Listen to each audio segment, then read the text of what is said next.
I am Sam Hayes, I'm 26, I am a trans man.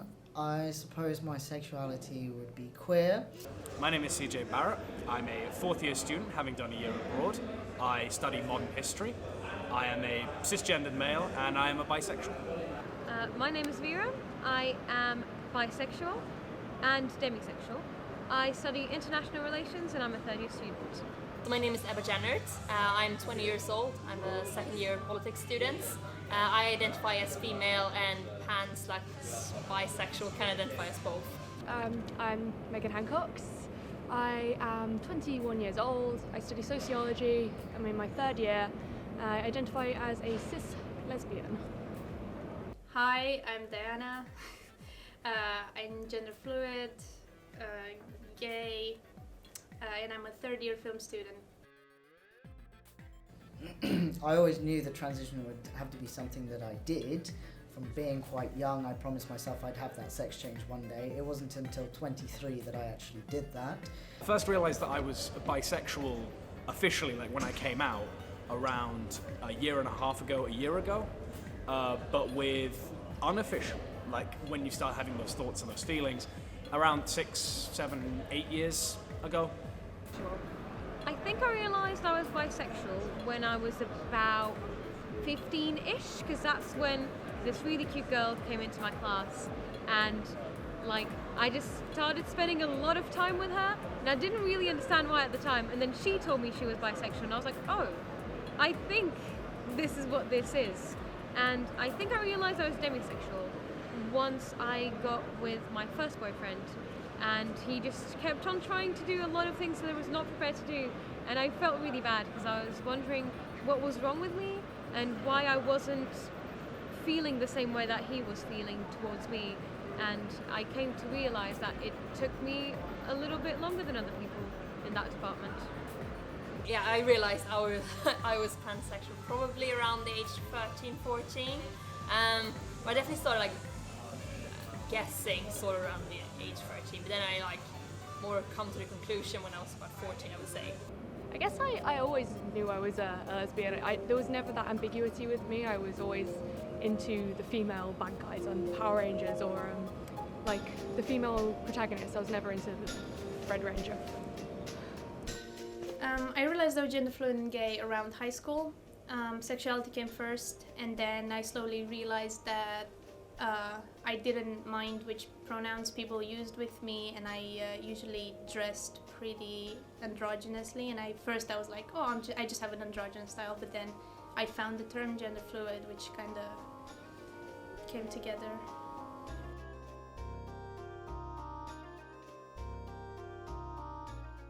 My favourite thing about Essex's LGBT inclusiveness is probably the research that goes on here rather than the social aspect.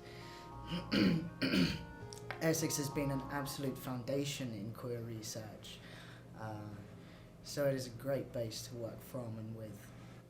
It's very much, you don't have to hide who you are here. You don't have to sit around and repress the stuff that you have inside you, because in the end it doesn't matter, and I hope that that's the attitude that is fostered by people at Essex, is that it doesn't matter who you are, if you're gay, straight, bi, whatever. Everyone who I've spoken to and I've told, oh yeah, I'm into boys as well as girls, they've always been really like, oh yeah, that's cool, rather than questioning me or anything, because I did feel like that was the case before. I guess I like Essex because it's so inclusive of every sexuality, every gender, everything you can imagine under the sun.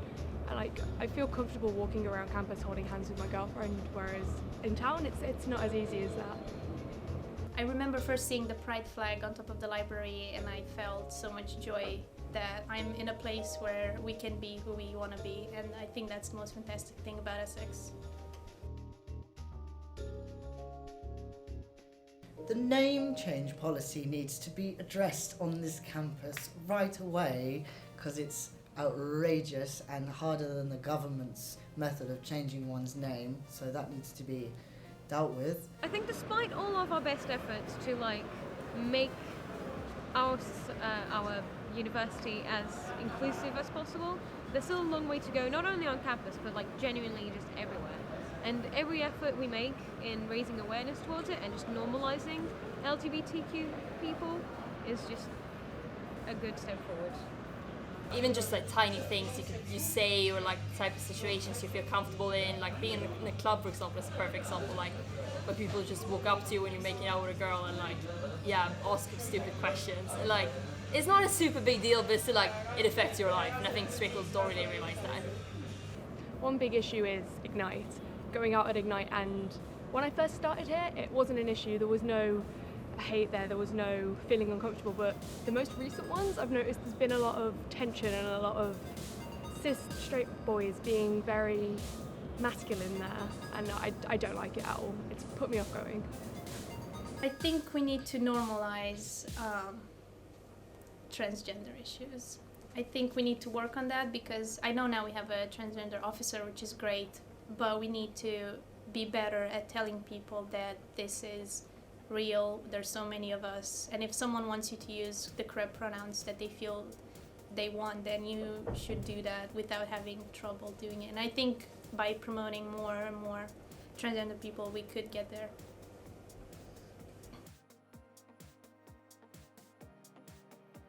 As an inspirational figure, I'd say Ellen DeGeneres was quite important to me as I was a young LGBT person.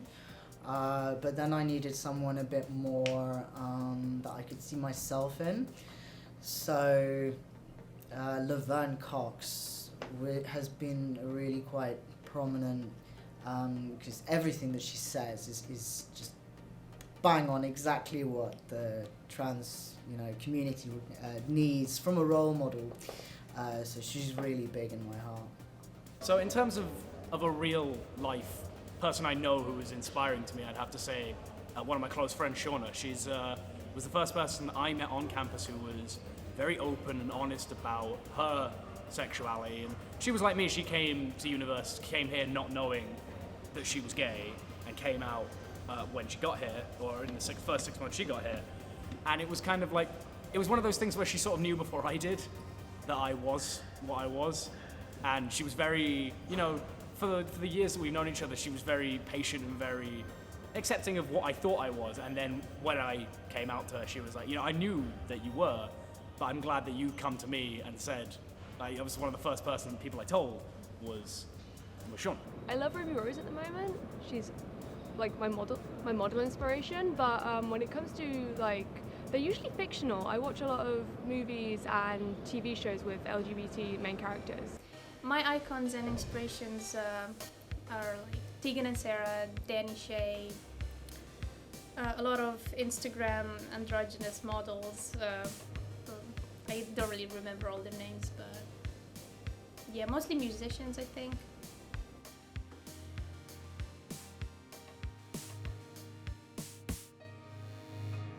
People think that LGBT people are attention seeking, but actually there's no attention seeking in being oneself. When you are LGBT, it's really nothing different. It's just, say when you go out in a club, for me specifically, I look at, when I'm looking around the dance floor, looking, say maybe I'm gonna go have a dance, I just have more people that I can maybe go dance with. That's literally the only difference that I've ever seen.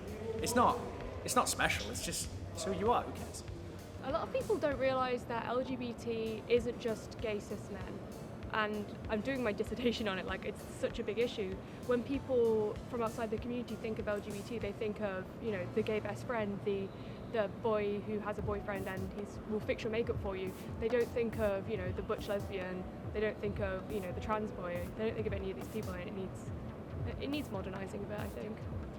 Even though we are at such an open-minded university, it still feels really hard, especially coming from a conservative background, to be open about it. And sometimes people don't understand. They're like, why wouldn't you hold your girlfriend's hand on campus? And it's like, because there's still so much fear in me. And I know campus is an open place and it's very safe, but there's still so much fear in each of us. And it's really hard to be able to express yourself without doubting every single move you make. LGBT Week is an opportunity to go mad with the LGBT identity and to be really proud of it and to show others that we're proud of it and that we will not be downtrodden and we will be heard. and we can make a difference, and and in doing this, we can be role models for others at the same time. You know, if we can stand there and be loud and proud about our queer identities, our LGBT identities, then that allows others to do the same, and that is so necessary. It's very much, you don't have to hide who you are here. You don't have to sit around and, repress the stuff that you have inside you. Because in the end, it doesn't matter, and I hope that that's the attitude that is fostered by people at Essex, is that it doesn't matter who you are, if you're, gay, straight, bi, whatever. Talking to your friends and relating to them on things that you didn't think you were ever going to be relating to other people with. And it's just really, really wonderful when you realise that other people do feel the same way and you're not odd, you're not the odd one out. And it's not nearly as dramatic as people make it out to be. LGBT History Month is important to me because we do have a history, and I think it's important to for us to feel like we are one community to be able to actually make change. I think a lot of times people kind of overlook oh, you have gay marriage now, it's fine, but it's so much more than that, and we also have to look back both in history and now to see what are the issues and what are we actually as a community. I think that's super important.